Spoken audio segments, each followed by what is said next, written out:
మున్సిపాలిటీల విలీనంతో రంగారెడ్డి జిల్లా ఉనికికి ప్రమాదం ఏర్పడుతుందని ఇబ్రహీంపట్నం నియోజకవర్గ మాజీ శాసనసభ్యులు మచ్చిరెడ్డి కిషన్ రెడ్డి మండిపడ్డారు. తుర్కాయింజల్ మున్సిపాలిటీలో విలేకరుల సమావేశాన్ని ఏర్పాటు చేసి ఆయన మాట్లాడారు.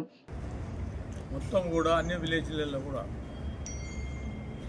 ఉన్నటువంటి పరిస్థితిని ఆర్థికంగా ఎదగడం లేదు అనే ఆలోచనతోటి ఆనాడు సపరేట్గా చెన్నారెడ్డి గారు 78లో ముఖ్యమంత్రి ఉన్నప్పుడు రంగారెడ్డి జిల్లాను ఏర్పాటు చేయడం జరిగింది. ఆనాడు ఉన్నప్పుడు వికారాబాదు, రంగారెడ్డి, మేడ్చల్ కూడా మొత్తం టోటల్ రంగారెడ్డి జిల్లాగానే పరిధిలోనే ఉన్నటువంటి పరిస్థితి.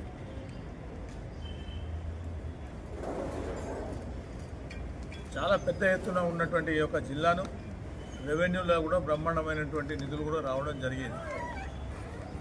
ఆ తర్వాత 2007లో రేవంత్ రెడ్డి గారి ప్రభుత్వం ఆలోచన ఏం చేస్తుందో మాకైతే అర్థం కావడం లేదు. ఇవాళ జిహెచ్ఎంసీలో మొత్తం ఉనికినే కాపాడి రంగారెడ్డి జిల్లా ఉనికినే తీసేయాలనే ఆలోచనతోటి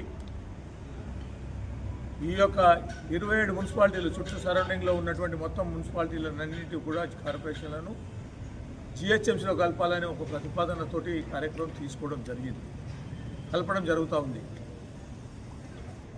21 నాడు మెమో తయారు చేసుకొని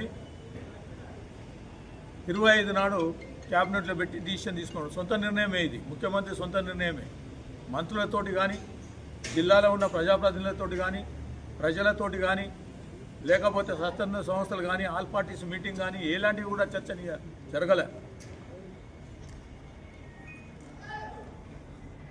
ఈ కార్యక్రమం చేస్తూ ఉన్నటువంటి ఇవాళ రెవెన్యూ అంతా కూడా జిహెచ్ఎంసీలో 8,000 కోట్ల రూపాయల బడ్జెట్ ఉంటే, ఇన్కమ్ ఉంటే 7,540 కోట్ల రూపాయలు ఈ యొక్క రంగారెడ్డి జిల్లాలో ఉన్నటువంటి రెవెన్యూ రావడం జరుగుతూ ఉంది. ఇవన్నీ కూడా తీసుకుపోయి జిహెచ్ఎంసీలో కలిపి ఉన్నటువంటి భూములను అన్నింటి కూడా మళ్ళొకసారి అమ్ముకోవాలనే ఆలోచనతోటి, దారాదత్తం చేయాలనే ఆలోచనతోటి, పెద్ద రియల్ ఎస్టేట్ చేయాలనే ఆలోచనతోటి ఇలా రంగారెడ్డి ఉనికినే లేకుండా చేయడం జరుగుతూ ఉంది. అందులో భాగంగానే మళ్ళీ ఒక కార్యక్రమం ఫ్యూచర్ సిటీ అనే ఒక కార్యక్రమం పెట్టుకున్నాడు. ఫ్యూచర్ సిటీ అనేది ఆలోచన ఏ పద్ధతిలో చేస్తూ ఉన్నాడంటే, ఉన్నటువంటి రూరల్ ఏరియాలో ఉన్న గ్రామాలు 56 గ్రామాలు మొత్తం టోటల్ కూడా ఫ్యూచర్ సిటీ కోసం ఏర్పాటు చేయాలని ఒక కార్యక్రమం పెట్టుకొని ఇప్పటికీ పర్మిషన్ కానీ ఏవి కానీ రావడానికి ఆస్కారం లేకుండా, ఆలోచన లేకుండా చూడడం జరుగుతూ ఉంది. ఇక్కడ రెవెన్యూ పోతూ ఉంది.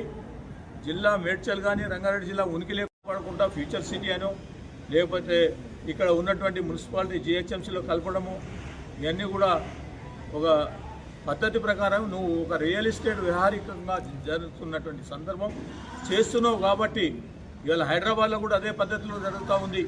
9,000 ఎకరాలకు ఎసరు పెట్టావు నువ్వు. ఖచ్చితంగా ఆ కార్యక్రమం చేయడం జరుగుతూ ఉంది.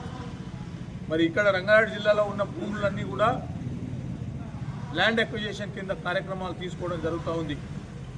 ఇవాళ హైదరాబాద్లో ఏ పద్ధతులు అయితే నువ్వు ఇచ్చినావో ఆ పద్ధతి అయిపోయిందని ఈ రంగారెడ్డిలో ఉన్న భూమిని కూడా దారాదత్తం చేసి రియల్ ఎస్టేట్ వ్యాపారం చేయడానికి చర్యలు తీసుకోవడం జరుగుతూ ఉంది. దీనికి అర్థమవుతూ ఉంది మాకు.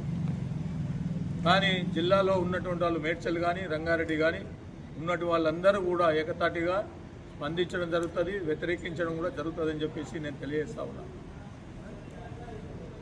ఏ కంపెనీలు కూడా రావడం లేదు, అభివృద్ధి నోచుకోవడం లేదు.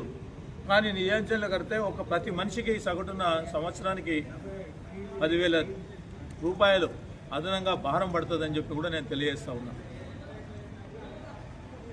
కొన్ని రోజులు ఇంకా జరగాలి, అభివృద్ధి కావాలి, మౌలిక సదుపాయాలు కల్పించాలి. ఇంకా మున్సిపాలిటీలు అన్నీ కూడా కంప్లీట్ బాగా అయినాయని నేను చెప్పడం లేదు. అభివృద్ధి ఈ దశలో నడుస్తూ ఉంది. దీన్ని ఇమీడియట్గా నువ్వు జిహెచ్ఎంసీలో కలిపితే 150 మంది ఉన్న కార్పొరేటర్లే ఇవాళ వరకు పంచాయతీలలో, సొసైటీలలో ఉన్నటువంటి అభివృద్ధి నోచుకోక సెంట్రల్లో ఉన్నటువంటి వాళ్ళే ఎవరి మాటను చల్లితే వాళ్ళదే అభివృద్ధి జరుగుతూ ఉంది అక్కడ హైదరాబాద్లో. మరి ఇక్కడ ఉన్నటువంటి వాళ్ళు హైదరాబాద్కు దూరంగా ఉన్నటువంటి వాళ్ళు ఎప్పుడు పోవాలా, ఎప్పుడు మాట్లాడాలా, ఎప్పుడు అభివృద్ధి చేయాలా, ప్రజాప్రతినిధులు అయితే దానికి ఉనికి ఎక్కడ కాపాడుకునే విధంగా లేనటువంటి పరిస్థితి అని చెప్పి నేను తెలియజేస్తా ఉన్నాను. ఫండ్స్ అన్నీ కూడా రంగారెడ్డి జిల్లాకు సంబంధించినవే. నీకు ఇవాళ హైదరాబాద్ మొత్తం కూడా